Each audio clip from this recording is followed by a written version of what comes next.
کہ صحابہ کرام رضوان اللہ علیہم اجمعین نے کتنی تکلیفیں برداشت کی۔ میرے بھائیوں، تکلیفوں کا، صحابہ کی تکلیفوں کا جب ذکر کیا جاتا ہے تو حضرت بلال حبشی رضی اللہ عنہ کا واقعہ ضرور یاد آتا ہے۔ حضرت بلال حبشی رضی اللہ عنہ وہ مشہور صحابی ہیں جو آپ صلی اللہ علیہ وسلم کے زمانے تک مسجد نبوی کے ہمیشہ مؤذن رہے۔ وہ ایک کافر کے غلام تھے، غلامیت میں ایمان لے آئے۔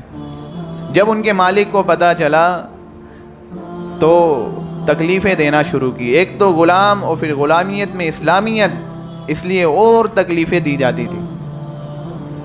یہ امیہ بن خلف اور ابو جہل، یہ مسلمانوں کا سخت دشمن، یہ سخت گرمی کے موسم میں حضرت بلال حبشی رضی اللہ عنہ کو تپتی ہوئی ریت میں لیٹا کر اوپر سے ایک بھاری چٹان رکھ دیتا تاکہ وہ حرکت نہ کر سکے، اور کہتا یا تو اس حالت میں مر جا، اور اگر زندگی چاہیے تو پھر اسلام سے ہٹ جا۔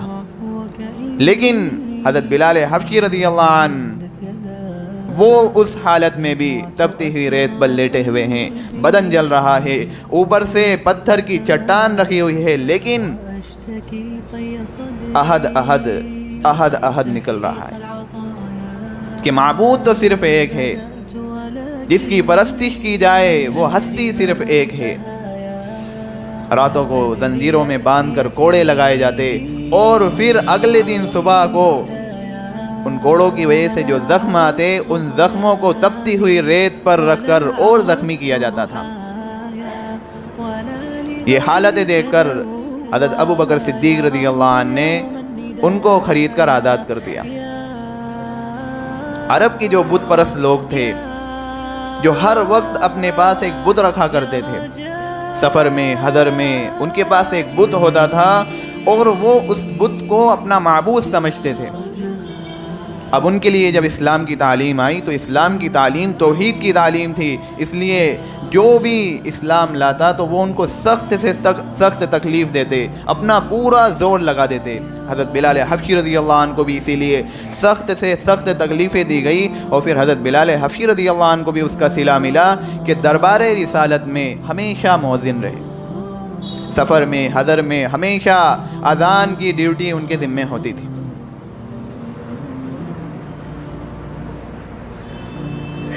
اللہ کے رسول صلی اللہ علیہ وسلم کے وصال کے بعد مدینہ میں آپ صلی اللہ علیہ وسلم کی جگہ کو خالی دیکھنا اور وہاں پر رہنا ان کے لیے مشکل ہو گیا۔ اس لیے حضرت ابو بکر صدیق رضی اللہ عنہ سے اجازت مانگی اور اعلاء کلمت اللہ کے لیے مدینہ طیبہ چھوڑ کر نکل گئے۔ ایک عرصے تک، ایک وقت تک مدینہ طیبہ کی طرف رخ کر کے بھی نہیں دیکھا، نہیں لوٹے، لیکن آپ صلی اللہ علیہ وسلم کی خواب میں زیارت ہو گئی۔ آپ صلی اللہ علیہ وسلم نے فرمایا، بلال کیا ناراضگی ہے، یہ کیا ظلم ہے،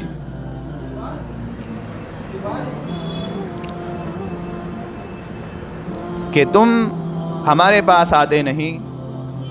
آنکھ کھلی تو پھر مدینہ طیبہ کی طرف رخ کیا، اور جب یہ مدینہ طیبہ پہنچے تو اللہ کے رسول صلی اللہ علیہ وسلم کے لاڈلے نواسے حضرت حسن اور حسین رضی اللہ عنہما، یہ دونوں لاڈلے، یہ دونوں چھوٹے بچے، انہوں نے اذان کی درخواست کرنا شروع کی، اذان کی درخواست کی،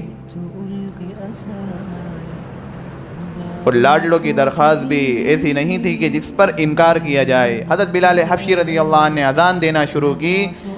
اللہ کے رسول صلی اللہ علیہ وسلم کے زمانے کی اذان جب لوگوں کے کانوں میں پڑی تو ایک کوہرام سمجھ گیا، اور لوگ روتے ہوئے، عورتیں بھی روتے ہوئے اپنے گھروں سے باہر نکل کر آ گئیں۔ تو بہرحال میرے بھائیوں، حضرت بلال حبشی رضی اللہ عنہ اور دیگر صحابہ کو اس دین کے لیے بے حد تکلیفیں دی گئیں۔